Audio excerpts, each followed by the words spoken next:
nice belt. Oh, great song pick.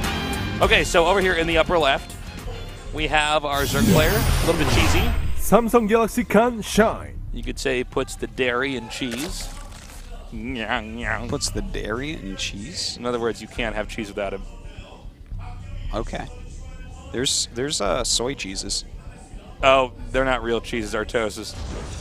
In the bottom right, we have our Protoss player. That's about... Gina Green Wings SOS. Tasteless, that's just about the most arrogant thing I've ever heard. You think you are the boss of cheeses? I am. You get to decide what's cheese and what isn't not only cheese. am I the boss of cheeses, I'm the boss of meat. Now, if you want to go stand in the vegetable corner, right?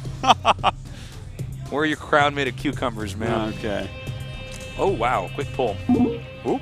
Not too surprised to see that. I feel like when that hot 6 can jumps up, it should hit that question mark like it's a block in Mario.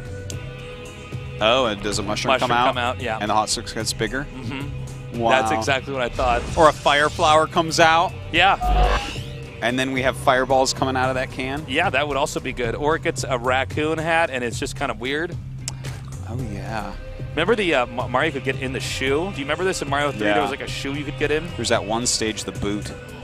The boot, that's what I meant. That was a lot of boot fun. Stage with the little You gotta get guys. Mario 3D World. Well, you gotta get a Wii U first. I'm gonna get one soon. It's actually really fun.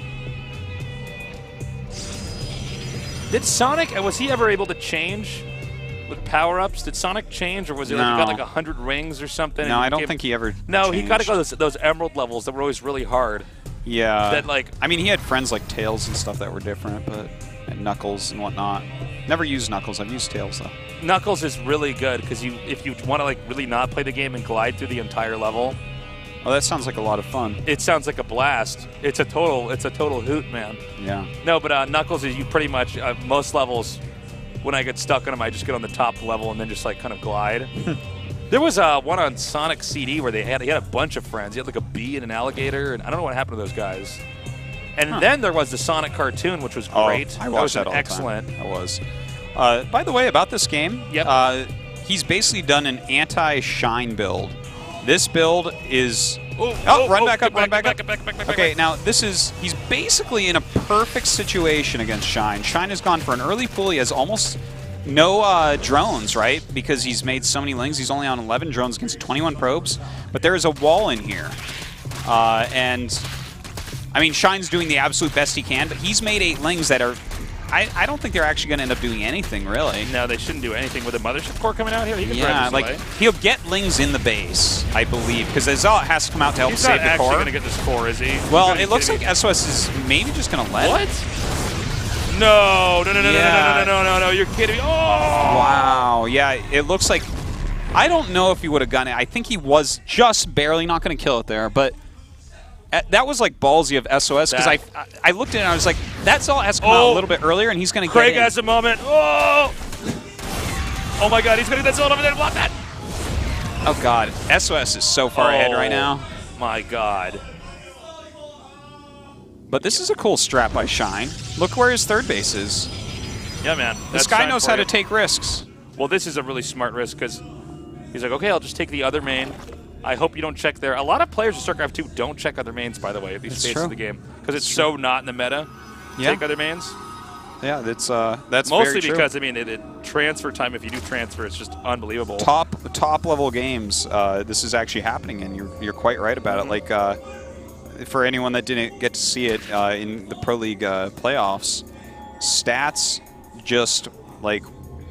Was it stats? I think it was stats. Somebody, yeah, it was stats. He went over and just took an island immediately against a Terran. I think it was Maru or Flash. It's good we're seeing a little bit more of it because there's no reason to not do it. If people are not checking for it, oh my god, you could just free win.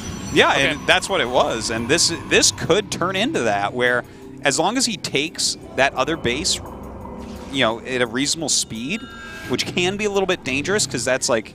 He's really overextending what he can do with his economy, but you know, maybe SOS doesn't get aggressive with that. But it looks here, Tasteless, like he's definitely playing on some aggression. Important to note that SOS is he's going to go for something really hard here that could just blindside Zerg. Zerg might not even need, or excuse me, Protoss might not even need to see the third base. Excuse me, I can't talk right now.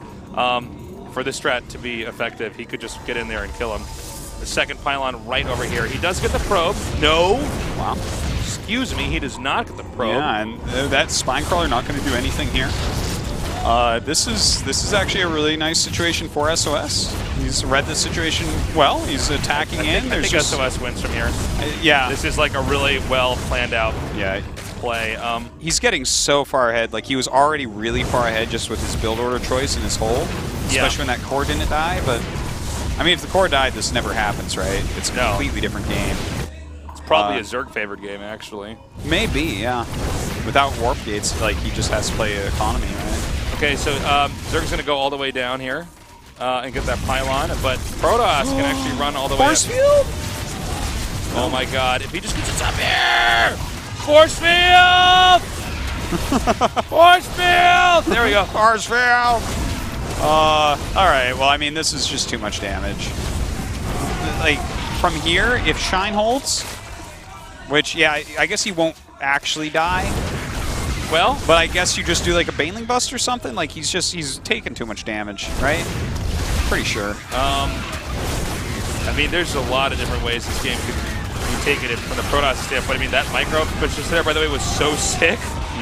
My God. Well, note the other pylon down there makes this easy for him to keep reinforcing this. So more Zelts are going to come up here. We're going to see GG in a second. Yeah, for sure. Really nice preempting there from SOS. He just identified how Shine's playing, opened up with a strong counter build. Shine almost pulled it off with that sick micro strat, but it just was not enough. No, certainly. He has another time warp ready, right? Yeah, he does. Yeah, he does. Well, the Queen's going to go down, and GG. Okay, I really enjoyed that series. That was really cool. Both these series fantastic. I love that SOS is like, oh, okay, I see what day it is. It's the day where all the Zergs blind counter the metagame of PvZ, so I'm going to wall in with a gateway and own you for doing it. Well, Shine's not out of this yet. He is going to have to go on to face off against the former GSL Champion Classic. Yeah. Meanwhile, SOS will go on to face off against Effort. If you are unfamiliar with Effort, he is a powerhouse Brood War player who is a literal god. A huge debut here in Code S. Yeah, yeah. And he's definitely someone who could, quote-unquote, Royal Road, although he's a champion from StarCraft 1, so I think that would be almost rude to call it Royal Road here in StarCraft 2 for GSL. Indeed. We're going to go to that winner's match after this short break, so don't go